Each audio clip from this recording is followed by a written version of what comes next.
Salut! J'aimerais te présenter une stratégie en lecture qui t'aidera. Elle s'appelle Comprendre la structure du texte descriptif.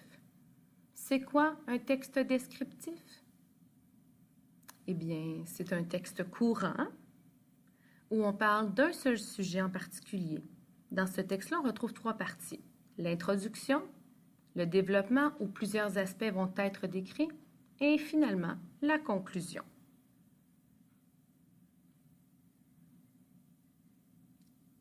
C'est quand qu'on utilise cette structure-là?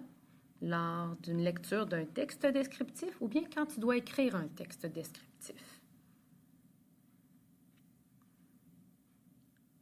Pourquoi est-il important de comprendre cette stratégie, cette structure? Bien, tout d'abord parce que tu prépares ton cerveau à apprendre. Ensuite, ça t'aide à préciser ton intention de lecture, donc tu pourras utiliser des bonnes stratégies en conséquence, parce que tu vas savoir de quoi le texte va parler et pourquoi tu le lis. Quelle stratégie utiliser lorsque tu lis ce type de texte-là? Alors, il y a une stratégie qui est très efficace. Elle s'appelle « Retenir l'essentiel ». Comment utiliser cette stratégie? Comment retenir l'essentiel? Tout d'abord, lis ton paragraphe une première fois. Lis ensuite ton paragraphe une deuxième fois. Tu peux donner un titre à ce paragraphe et annoter dans la marge un petit mot, ce petit titre-là. Ensuite, tu surlignes les informations en lien avec ce titre. Attention!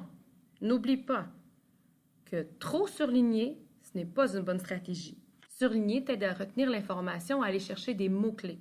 Alors, on ne veut pas ici que tu surlignes plein de phrases, des lignes complètes, ça ne sera pas efficace pour toi. Voici un texte descriptif dans la poche d'un kangourou.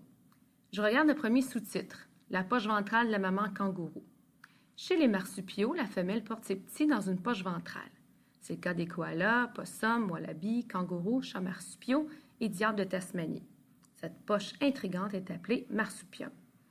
Je dois me poser des questions aussi. De quoi a parlé le texte?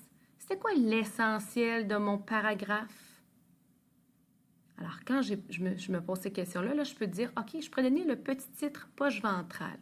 Ce qui nous a aidé ici, c'est le sous-titre qui était déjà présent. Ensuite, j'irai surligner des informations en lien avec la poche ventrale. Je pourrais nommer quel type d'animaux a cette poche-là. Je pourrais aussi utiliser mon schéma de la structure descriptive pour aller mettre les informations importantes à l'intérieur, les aspects importants.